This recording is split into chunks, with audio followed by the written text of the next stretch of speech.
Ambassador Michael Oren, thank you for joining us, that too at a time of war. We at CNN News 18 sincerely hope that you and your loved ones are safe. Could you, to begin with, before I delve deeper, take us through the initial moments of horror when the attack happened on October 7th? Good to be with you, Akanksha. Thank you for having me on. And of course, our friendship with India is historic and very, very deep.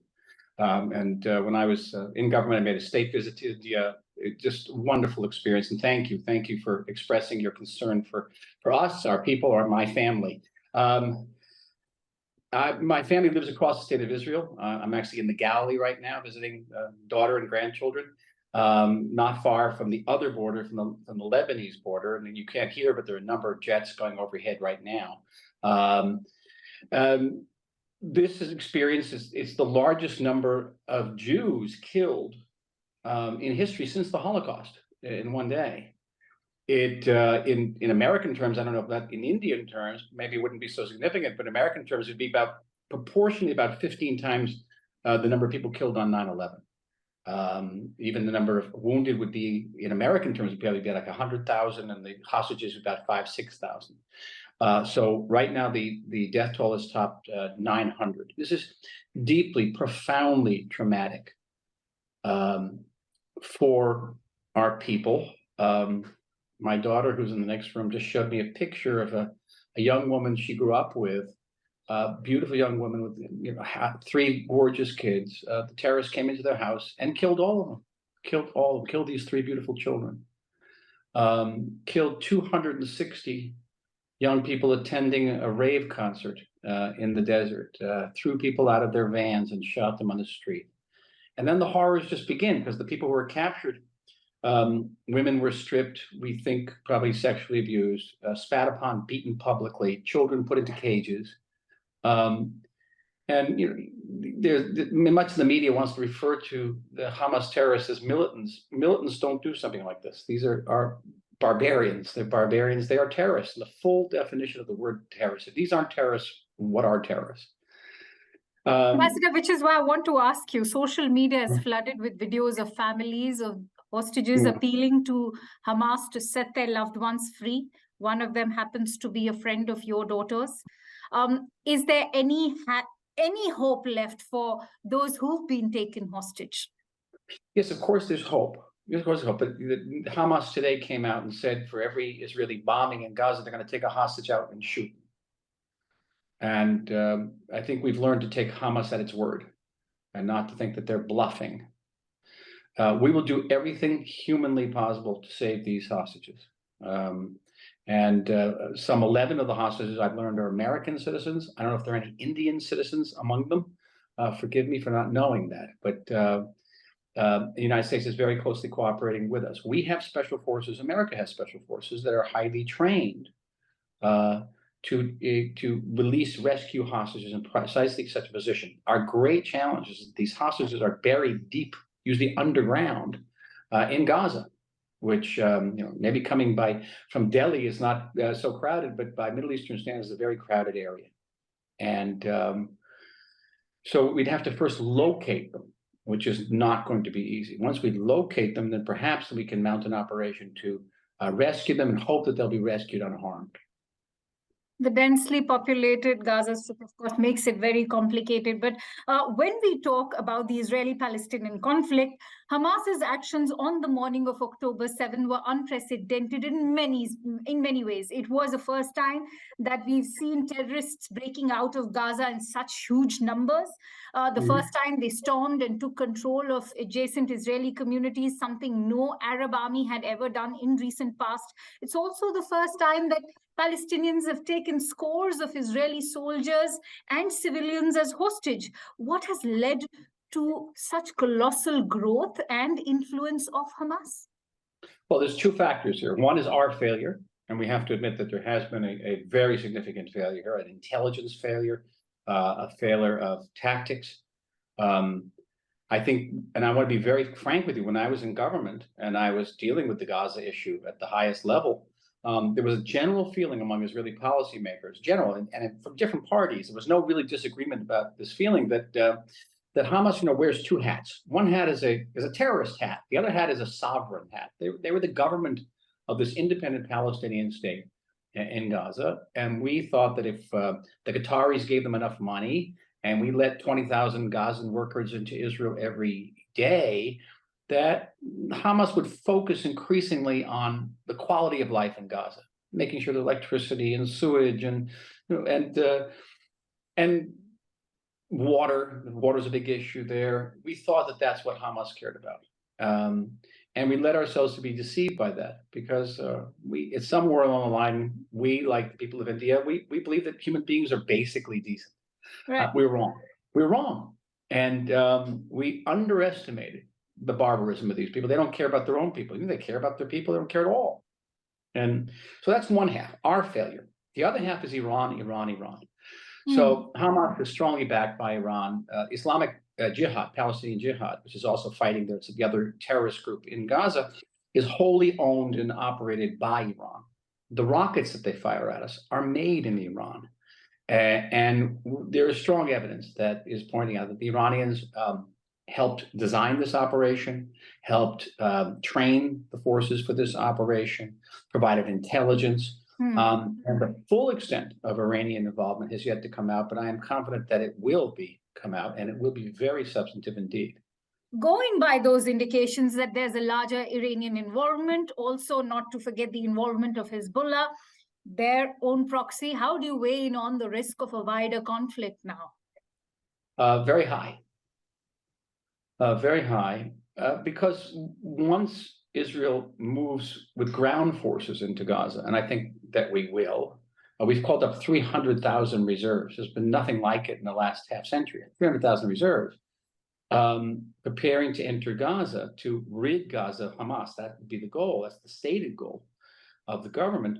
Then Hezbollah in the north and its leaders, Hassan Nasrallah, will not sit passively. They won't be able to. They won't be able to sit passively and retain their legitimacy as terrorists. Right. And so they will be very, very inclined to be involved in fighting. We've already had fighting on the northern border, sporadic fighting. But Hezbollah is many, many times more powerful and deadlier than Hamas is. Hamas maybe has 15 to 20,000 rockets in its arsenal. Hezbollah probably has 150,000 rockets in its arsenal, has many more fighters. Those fighters have been fighting in Syria for years. So they're experienced in their combat abilities.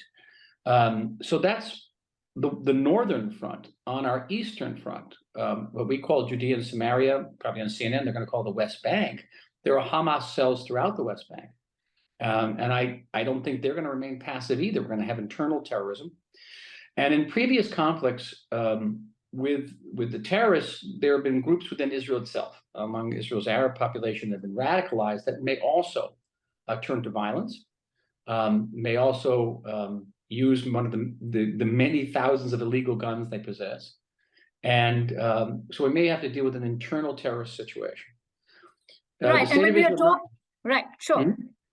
When you are talking about an internal terrorist situation and at the same time a wider conflict, which is not just going to now be limited to Israel, I want to ask from you, in January this year, the Pentagon, in fact, sent a vast American stockpile from Israel to Ukraine.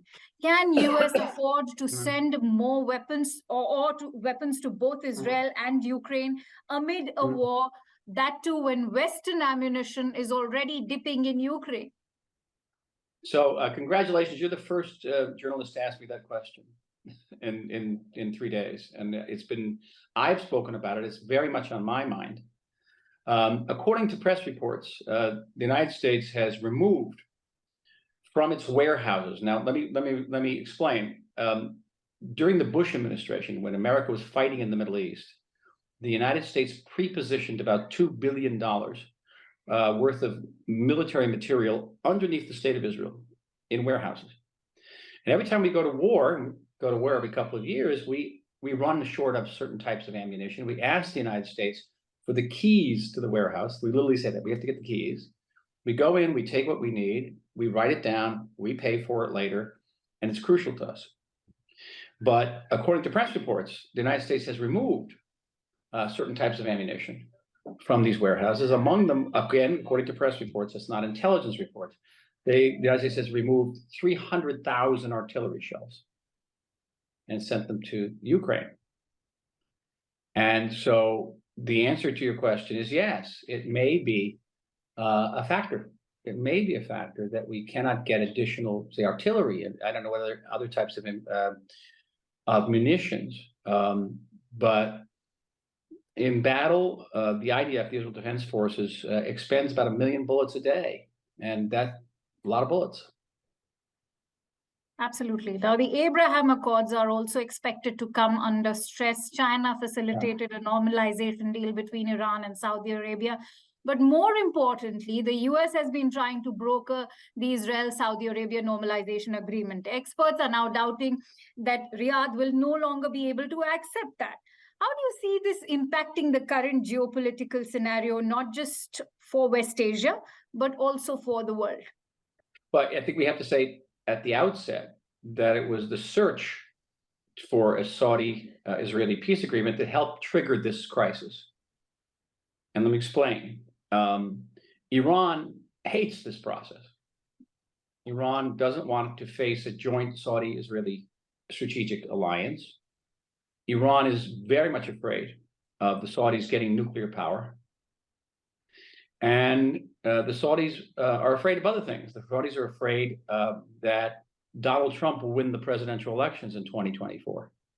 Because while President Biden has sought to reconcile with the Iranians and to revive the Iran nuclear deal, it was Donald Trump who canceled that deal. And it was Donald Trump who assassinated Qasem Soleimani, the head of the Al-Quds force. So believe me, the Iranians are afraid of Donald Trump. And the Iranians also saw an opportunity. They saw Israel divided and weakened by internal infighting we've had over the judicial review of the government. They saw an America that's very reluctant to get involved militarily anywhere around the world. It was funny that President Biden, in sending naval forces, both opposite the coast of Lebanon as well as in the Straits of Hormuz in the Persian Gulf, came out yesterday and said, well, I promise there won't be any boots on the ground. So that's the message. The message is the United States is unwilling to commit troops, as they've been unwilling to commit troops in Ukraine as well. So that for the Iranians, they saw that as an opportunity.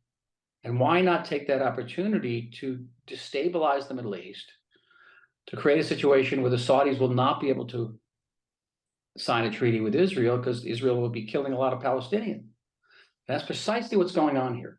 And it's very tragic. Right.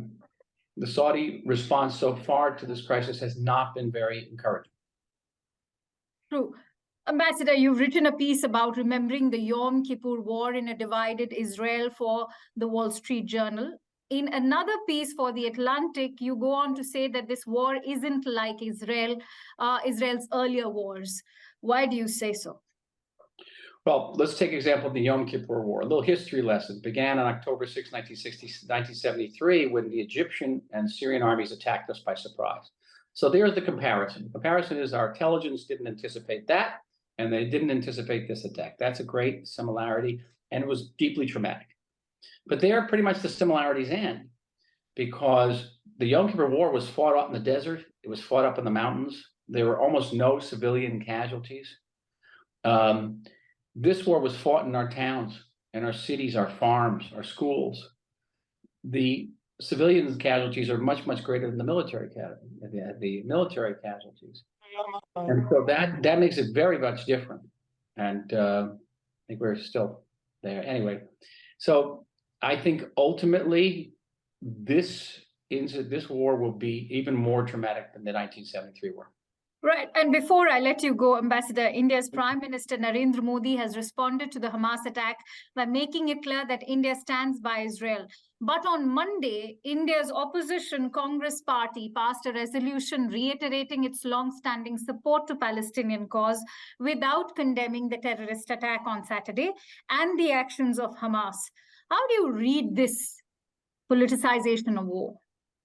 Well, it's happening elsewhere in the world, to maybe not as stark in a sense that degree that it is in India, In the United States, you'll say that the Republicans are. Some people will say the Republicans are more pro-Israel than the Democrats, and certainly the progressive wing of the Democratic Party, which is very critical of us.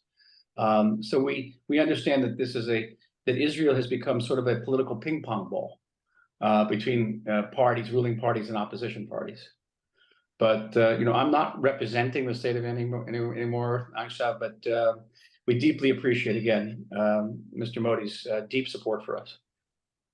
All right, Ambassador, we'll have to leave it at that. Many thanks to you. It was a pleasure to speak to you. I do hope that you and your loved ones stay safe.